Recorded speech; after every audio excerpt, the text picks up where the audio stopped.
जब तक मन कथा में लगा है प्यारे, ध्यान नहीं रहेगा। और कथा के बाद जैसे ही निकले यहां से, तब अंधेरा सा दिखा, तब पता चला हे भगवान, आज तो पंडित जी ने बहुत ही देर कर दी। आज तो हमारी भैंस बिना पानी के खड़ी होगी, उसको चारा किसी ने नहीं दिया होगा। पता नहीं हमने उसे चारा दिया नहीं दे पाए, अब पता नहीं शाम को हमें दूध देगी कि नहीं देगी। ये सारी चिंताएं तब होंगी जब इस पंडाल के बाहर निकलोगे। और जब तक कथा में मन लगा है तब तक किसी प्रकार की चिंता नहीं। तो धर्मः प्रोज्झत कैत्रवोत्र परमो निर्मत्सराणाम सताम वेद्यम वास्तव मत्र वस्तु शिवदम तापत्रयोन्मूलनम। जिनका मन भगवान के चरणों में लगता है, तीनों प्रकार के जो ताप हैं, इन तापों का मूल कारण ये मत्सर ही है। इसलिए इनसे हमें बचना है। और जब हम भगवान की कथा सुनने के लिए जाते हैं, तब श्रीमद् भागवते महामुनि कृते किंबा परीश्वर सद्यो हृदय बरुद्धते कृतभे शुश्रूषविस्तक्षणा। उसी समय भगवान हमारे हृदय में आकर अवरुद्ध हो जाते हैं। ऐसा सूत जी महाराज ने ब्रह्म सूत्र के द्वारा उद्बोधन दिया। इसके बाद तीसरे श्लोक में भागवत की महिमा को बतलाया। कहते हैं, निगम कल्पतरोरगलितं फलम् शुक मुखादमृतद्रव संयुतम्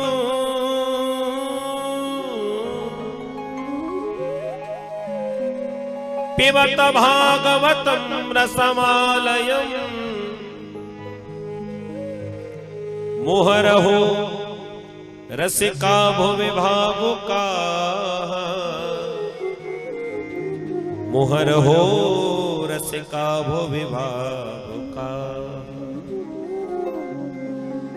निगम कल्पतरोर्गलितं फलम्। ये भागवत क्या है जी? कहां से आया? ये भागवत निगम कल्पतरोर्गलितं फलम्। निगम कहते हैं वेदों को। वेदों से ये भागवत रूपी फल हमें प्राप्त हुआ। ये फल कैसा है? कह दिया ये फल बड़ा मीठा है। कैसे माने कि मीठा है?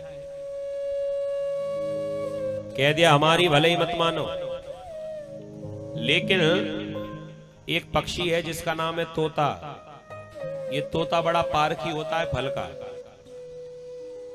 आप लोगों ने कभी ऐसा अनुभव किया हो या कभी सुना हो, जिस फल में तोते की चोंच लगी हो, वो फल का स्वाद कैसा होता है? कभी अनुभव किया है? अब बेचारे शहर के बच्चे क्या समझे, इन्होंने फल तोड़कर खाए तो है नहीं, घर में रखे उन्हें तो खाते नहीं। लेकिन कहीं सुना तो होगा ही आपने कि जिस फल में तोते की चोंच लगी हो वो फल बड़ा मीठा होता है। अब यहीं से अंदाजा लगा लीजिए, जिस फल में तोते की चोंच लग जाए, उस फल का स्वाद बदल जाए, तो ये भागवत रूपी फल, इसमें तो साक्षात सुखदेव जी महाराज की चोंच लगी है। अब बताओ ये मीठा नहीं होगा तो क्या होगा? शुक मुखाद मृतद्रव संयुतम। शुक माने तोता। आगे लिखा पिबत भागवतम रसमालयम। इस भागवत कथा का रसपान करना है। अब आपके मन में हो सकता शंका हो जाए, अभी तो पंडित जी कह रहे थे कि ये फल है, और फल ही है तो फिर फल तो खाने की वस्तु है, पीने की वस्तु तो नहीं है। तो अभी तो फल की बात चर्चा हो रही थी और आगे लिखा कि पिबत भागवतम। तो भागवत को पिया कैसे जाएगा? ये तो फल है। तो बतला दिया, जब तक फल है तब तक खाने की वस्तु है, और जैसे ही उसका रस निकाल लिया जाए, अब बताओ वो खाने की वस्तु है कि पीने की वस्तु है? रस निकाल लिया जाए तो फिर तो पिया ही जाएगा।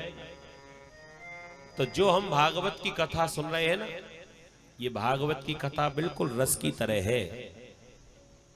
जब फल होता है ना, तब फल में तो बहुत सारी चीजें ऐसी होती हैं जिन्हें हम खाते नहीं हैं। जैसे छिलका तो नहीं खाते,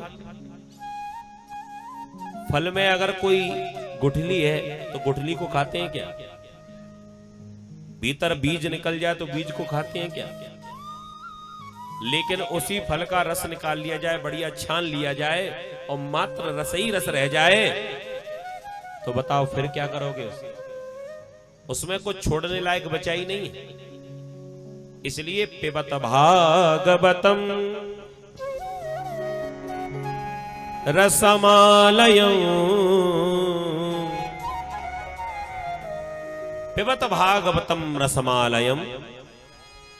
मोहर हो, मोहर हो का अर्थ होता है बार बार, बार बार पीना है।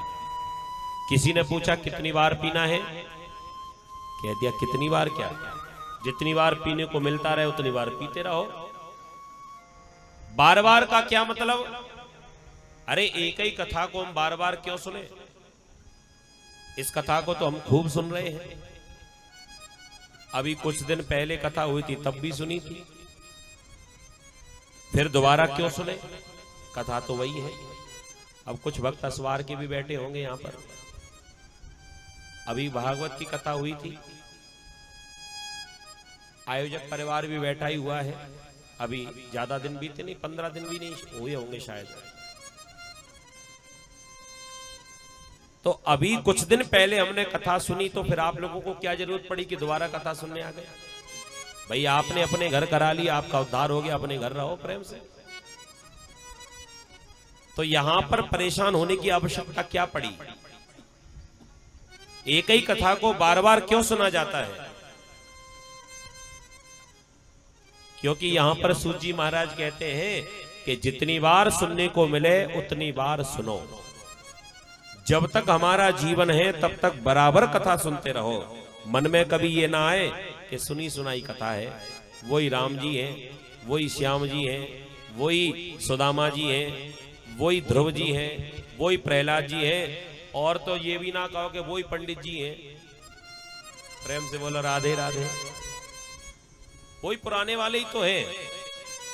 तो सुनी सुनाई कथा को दोबारा क्या सुने? ये भाव कभी नहीं आना चाहिए।